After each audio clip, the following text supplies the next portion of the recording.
Hi అండి, అందరికీ నమస్కారం. ఈరోజు వీడియోలో ములంకాడ పప్పుచారు చూపిస్తున్నాను. వేడివేడి అన్నంలో ఈ ములంకాడ పప్పుచారు వేసుకుని అప్పడంతో తింటే చాలా రుచిగా ఉంటుందండి. చాలా సింపుల్గా చేసుకోవచ్చు.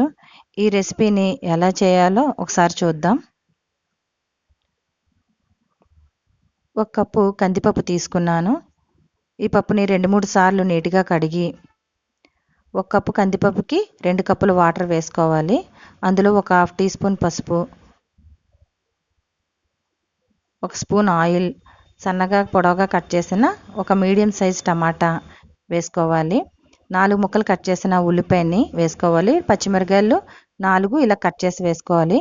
వీటన్నిటిని స్టవ్ వెలిగించి కుక్కర్ పెట్టుకోవాలి.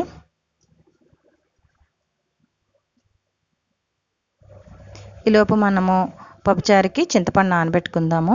ఒక పెద్ద నిమ్మకాయ సైజు అంత చింతపండుని తీసుకుని దీన్ని బాగా కడిగి ఒక గ్లాస్ వాటర్ వేసి 10 నిమిషాల పాటు నానబెట్టుకోవాలి.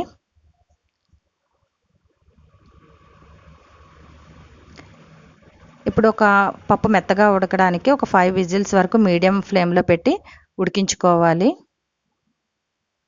స్టవ్ ఆఫ్ చేసి విజిల్స్ అయిపోయిన తర్వాత స్టవ్ ఆఫ్ చేసి కుక్కర్ చల్లారిన తర్వాత కుక్కర్ మూత తీసి పప్పును ఒకసారి కలుపుకోవాలి.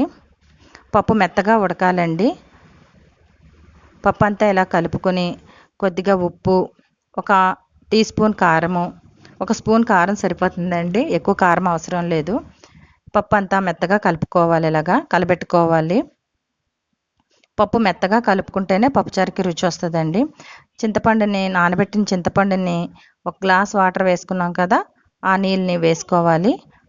మళ్ళీ అదే చింతపండులో ఇంకో గ్లాస్ వాటర్ వేసుకుని ఆ నీళ్ళు కూడా వేసుకోవాలి, ఆ చింతపండు నీళ్ళు కూడా వేసుకోవాలి. తర్వాత ఒక 2 గ్లాసులు వాటర్ వేసుకోవాలి.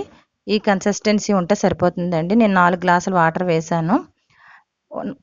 ములంకాడని ఇలా కట్ చేసి వేసుకోవాలి. ఉల్లిపాయని 2 ముక్కలు వేసుకోవాలి ఇలాగా కట్ చేసి. కరివేపాకుని ఇలా రెమ్మలతో వేసుకుంటే చారు మరిగేటప్పుడు చాలా రుచిగా ఉంటుందండి.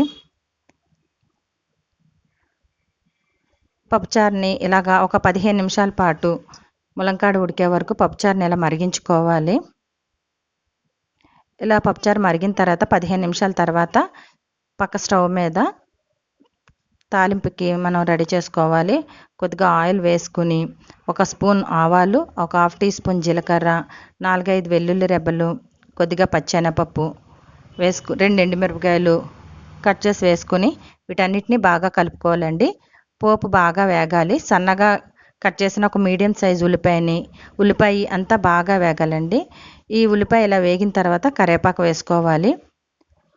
తాలింపు ఇంత బాగా వేగితేనే చారు తాలింపు పెట్టేటప్పుడు చాలా రుచిగా ఉంటుంది. తాలింపు వేగిన తర్వాత పప్పుచారుని తాలింపు పెట్టుకొని అంతేనండి. వేడివేడి అన్నంలో ఈ పప్పుచారు, ములంకాడ పప్పుచారు వేసుకుని తింటే చాలా రుచిగా ఉంటుందండి. కొత్తిమీర వేసుకుని సర్వ్ చేసుకోవడమేనండి. ఈ వీడియో మీకు నచ్చినట్లయితే సబ్స్క్రైబ్ చేసుకోండి. Thank you.